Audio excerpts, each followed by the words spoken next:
সে আহত স্থানে একটি শূন্য পিঁপড়া রাখে, যাতে সেটি শক্তভাবে ত্বক কামড়ে ধরে রাখে।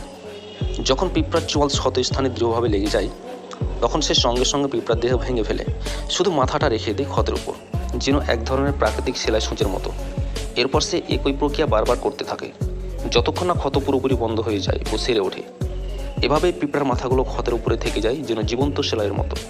অন্যদিকে যদি বুলেট পিঁপড়া কামড় দেয়, প্রথমে এটি তার চোয়াল দিয়ে তোমার ত্বক শক্তভাবে চেপে ধরে, কিন্তু সেটি আসল যন্ত্রণার কারণ নয়, বরং এটি আসল আক্রমণের জায়গা স্থির করে নেওয়ার জন্য করে।